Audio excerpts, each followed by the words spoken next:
पहले हमने देखा कि ली की माँ ली से कहती है कि पूजा का टाइम हो गया है। ली पूजा करने के लिए उनके साथ जाती है। उनका धर्मगुरु ली को ले जाकर जमीन पर बिठा देता है और एक घेरा तैयार करता है। ये सब पूजा स्टार्ट करते हैं और सब मंत्र बोलना चालू करते हैं। मंत्र चालू करने से घेरा चमकने लगता है और ली हवा में उड़ने लगती है। धर्मगुरु कहते हैं इस संगीत इस रेड पांडा की आत्मा को उसके दुनिया में समा दो और तलवार ऊपर करते हैं। उस तलवार से एक लेजर निकलती है और वो लेजर ली के सिर पर पड़ती है, जिससे ली एक अजीब दुनिया में चली जाती है। उसे वहाँ पर सनी मिलती है। सनी जादू से एक आईना बनाती है। ली उस आईने में हाथ डालती है। उस आईने से पांडा के हाथ बाहर निकल रहे थे। वो आईना ली के अंदर के पांडा को बाहर निकालने के लिए होता है। ली आईने की दूसरी तरफ जाने लगती है, जिससे उसके अंदर का पांडा बाहर निकलने लगता है और धर्मगुरु उसे एक लॉकेट में कैद करने लगता है। ली आईने की दूसरी तरफ जाती है, जिससे पांडा बाहर निकलता है, लेकिन ली को उसको देखकर उसकी पुरानी यादें याद आती है और ली वापस उस रेड पांडा को अपना लेती है, जिससे एक बड़ा धमाका होता है और ली रेड पांडा में बदल जाती है और वो रेड पांडा को देखकर खुश होती है। ली की माँ ली के पास आती है और ली से कहती है कि मैं इट्स ओके, हम फिर से कोशिश करेंगे। लेकिन ली उस रेड पांडा को खोना नहीं चाहती थी। ली उनसे कहती है कि मैं इसे रख रही हूँ और वहाँ से भागने लगती है। सब उसे पकड़कर वापस खींचने लगते हैं। ली सबको उछाल कर नीचे गिरा देती है। इससे ली के माँ के गले में के लॉकेट को क्रैच आते हैं। ली के भागने की वजह से सब ली के माँ पर गुस्सा होते हैं और ली की माँ रोने लगती है और वो ली पर गुस्सा होने लगती है। गुस्सा होने की वजह से उस लॉकेट में क्रैचेस आने लगते हैं और वो आउट ऑफ कंट्रोल हो जाती है, जिससे उनके गले में के लॉकेट टूट जाता है और उसमें से एक रेड पांडा बाहर निकलकर उनके अंदर घुस जाता है। वो पांडा उस लॉकेट में कैद था। लॉकेट टूटने की वजह से वो बाहर आ जाता है। अब ली की माँ ली पर बहुत गुस्सा होती है। ली रोड से भागते हुए शो की तरफ जाने लगती है और बेडिंग से होते हुए शो में पहुंच जाती है। ली के फ्रेंड उसे वहाँ पर देखकर खुश होते हैं और मैरिन अभी भी ली पर गुस्सा होती है और ली से कहती है मैं तुमने पूरा बिल हम पर फाड़ दिया। ली उससे कहती है हाँ मैं जानती हूँ, पर आई एम सॉरी। पूरी लाइफ में अपनी माँ की फेवरेट बनती रही, मैं उन्हें खोना नहीं चाहती थी। तुम लोगों को भी खो देना और भी बुरा है। मैरिन उससे कहती है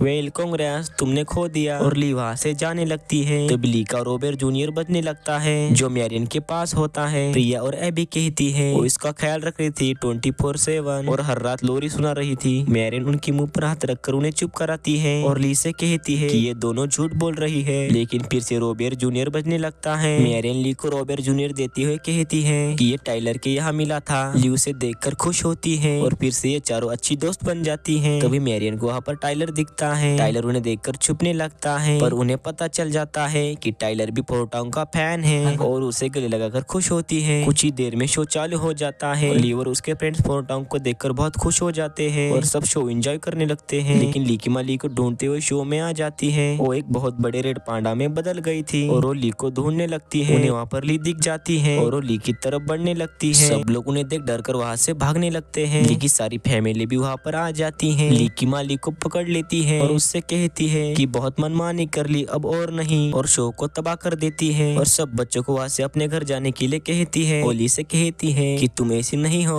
ली उनसे कहती है मैं ऐसे ही हूँ और रेड पांडा में बदलकर उनके हाथ को काट लेती है, जिससे ली उनके हाथों से छूटकर नीचे गिर जाती है। उससे मैं आकर रेड पांडा में बदलकर उसके माँ से कहती है कि मैं अब आपकी नन्ही में नहीं रही, मैंने झूठ बोला मॉम। पांडा को यूज करने का आइडिया मेरा था और मुझे टाइलर के पार्टी में जाना था। सारे आइडियाज मेरे थे। मुझे बॉयज पसंद है और लो म्यूजिक भी और डांसिंग भी। और वो कहती है मैं टीनेजर हूँ, हम ऐसे ही हैं। ये सुनकर ली की माँ बहुत गुस्सा होती है। ली की दादी उनकी फैमिली से कहती है कि हम पूजा करेंगे, सब अपनी अपनी जगह ले लो। और वो ली से कहती है मैं उसे बिजी रखो। ली उनसे कहती है हाँ मैं उन्हें बहुत ज्यादा बिजी रखूंगी और उसकी माँ की तरफ जाती है। ली के पापा सर्कल बनाने लगते हैं और ली से कहते हैं ली उसे बिजी रखो। उनका धर्मगुरु भी वहाँ पर आ जाता है। ली की माँ ली पर बहुत गुस्सा होती है और ली को पकड़ने की कोशिश करती है। ली जंप मार के ऊपर चढ़ जाती है और अजीब तरह का डांस करने लगती है। ली की माँ को पसंद नहीं आता और वो ली को डांस बंद करने के लिए कहती है, क्योंकि वो ली को एक संस्कारी बच्ची मानती थी। लेकिन ली डांस बंद नहीं करती और ली का डांस करना देख पीछे सरकते हुए सर्कल के अंदर चली जाती है। तभी ली की फैमिली पूजा स्टार्ट करती है। ली की माँ गोल घूमती है, जिससे ली उनकी पूंछ को लटक जाती है और ऊपर आकर उनसे कहती है मैं तो सिर्फ एक शो देखना चाहती थी। ली की माँ ली से कहती है मैंने कभी शो नहीं देखा, हमेशा फैमिली को पहले रखा और मैं हमेशा एक अच्छी बेटी बनी रही। ली उनसे कहती है पर सॉरी मैं वोमेन नहीं हूँ और सॉरी मैं आपके तरह नहीं बनूंगी। ये कहकर वो तेजी से उनके सिर पर टक्कर मारती है, जिससे वो नीचे गिरकर बेहोश हो जाती है। उनके पास पूजा करने के लिए ज्यादा टाइम नहीं था, क्योंकि पूर्णिमा खत्म हो रही थी। ली उसकी माँ को सर्कल के अंदर खींचने की कोशिश कोशिश करती है। ली को देखकर ली की दादी उनका गोट तोड़कर पांडा को आजाद कर देती है और रेड पांडा में बदलकर ली की माँ को खींचने में ली की मदद करती है और सबको उनकी मदद करने के लिए कहती है। फिर सब अपने अपने पांडा को आजाद कर देती है और पांडा में बदलकर उनकी मदद करने लगती है और पूजा स्टार्ट करके ली की माँ को सर्कल में खींचने लगती है। अब ली के फ्रेंड्स और फोर्टान भी गाना गाकर उनकी मदद करने लगते हैं। अब ली की माँ सर्कल में आने के बाद सब हवा में उड़ने लगते हैं क्योंकि ये सब भी सर्कल के अंदर होती है। फिर सब उस अनोखी दुनिया में चली जाती है। ली को वहाँ पर कोई नहीं दिखता तो ली उसकी माँ को ढूंढने लगती है। ली को उसकी माँ रोते हुए मिलती है। ली उनके पास जाती है और उनसे कहती है मॉम आप ठीक है, हमें वापस जाना है। और ली से कहती है आई एम सॉरी, ये सब मेरी गलती है और कहती है मैंने धोखा दिया उन्हें। ली उनसे कहती है कि किसे? वो कहती है कि मेरी माँ को। मुझे बहुत गुस्सा आया और मैं खुद को रोक नहीं पाई और कहती है मैं उनकी अच्छी बच्ची बनकर थक गई हूँ, मैं उनके तारीफ के लायक नहीं बन सकती